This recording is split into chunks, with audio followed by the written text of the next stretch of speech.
Hello friends and welcome once again to the Empanada Report. My name is Mr. Bad Empanada and I don't care about farmers. Let me explain. There's this specific idea of a farmer or farmers that is glorified pretty much the world over. We're led to believe that it's like some sort of selfless, noble profession that basically everyone else in society is indebted to. I've lived in Argentina and Australia, and in both of these countries it was pretty much the same, just like that. For example, whenever there's something that's hurting agricultural profits in Australia, like a drought or fires or something, there's always these huge, pervasive initiatives, like these massive drives to get people to donate to these poor farmers who are having a rough time or whatever. And this sort of society-wide mobilization is pretty much unheard of for basically anything else. Like every single business, big or small, ends up participating. The evening news will start trying to guilt trip you into helping our farmers.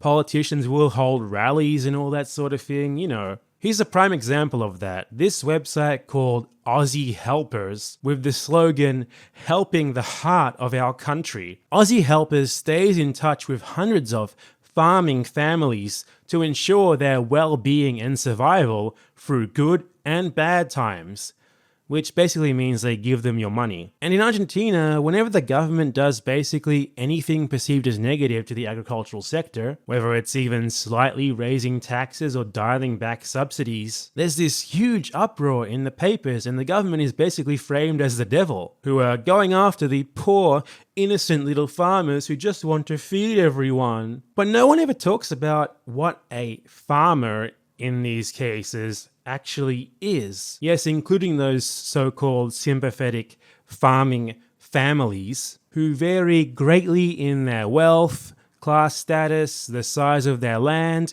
and yet all of them are just grouped together like they're one big block who are all equally deserving of our support and sympathy and blah blah blah. What these donation drives and subsidies actually are, especially in a country like Australia, is essentially just normal people of the public donating to subsidize the lives and the businesses of people who are way richer and more privileged than themselves. The farmers in question are large-scale landowners who typically own literal millions of dollars worth of land and who hold assets such as expensive farming equipment, investments, livestock, and worst of all, a lot of them have simply inherited this wealth from daddy. They're business owners who are farming for profit, not because they're noble food producers for the rest of us. They typically have at least a few employees, often many more than just a few, and thus in fact many of them actually don't do the farming part themselves,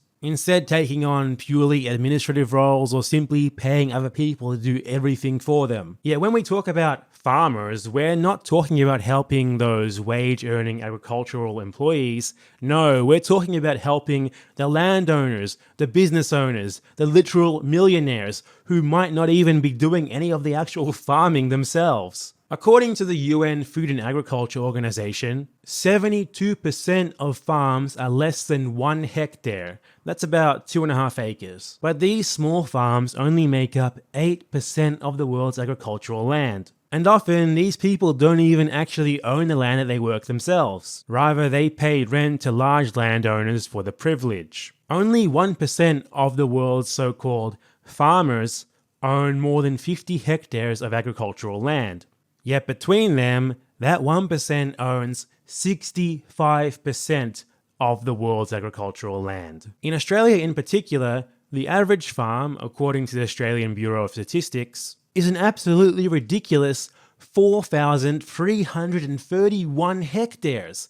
That is almost 100 times larger than the 50 hectares that would already qualify those farmers to be in the 1% worldwide. That means that when the media and politicians and whatever are trying to guilt trip the average person into donating and helping our poor farmers, they're actually getting people to donate to multi-millionaires who are richer than most people could ever dream about getting. And often these farmers' woes, which pretty much just amount to them not making as much profit as before, are of their own making as they, for example, stick to environmentally unsustainable livestock farming or crops like cotton that are absolutely pointless to grow in Australia since they consume ridiculous amounts of water in an extremely dry country that's just wholly unsuited to it. And what's the worst case scenario for them anyway? They sell off their millions of dollars in assets, if not just retiring outright? Why is the average person supposed to not only feel a ton of sympathy for them, but literally shower them with cash and subsidize their million-dollar enterprises? I imagine the justification might be something like, excuse me, love, but they make our food that we kind of need to survive. But smaller scale farmers who aren't millionaires and who actually stick to sustainable crops can also produce our food. The issue here is that the image that most people have in their head, due to lobbying and misinformation from these powerful large-scale landowners, agribusiness, etc., is one where these large-scale landowners are actually poor, small farmers who are just, battling to provide us with food, when that's obviously not the case at all. They're actually farming for profit to the extent that many of them will gleefully dump excess produce in the gutter rather than sell it at a lower price. So remember this whenever anyone gives you a boo-hoo story about our farmers or glorifies farming or whatever. They're not your farmers or our farmers, and they certainly don't deserve your help any more than a random hobo in the street. If you're gonna donate a $5, always give it to some random homeless guy 1,000,000 times before you even consider giving it to some bourgeois farmer. Empanada Report out, etc.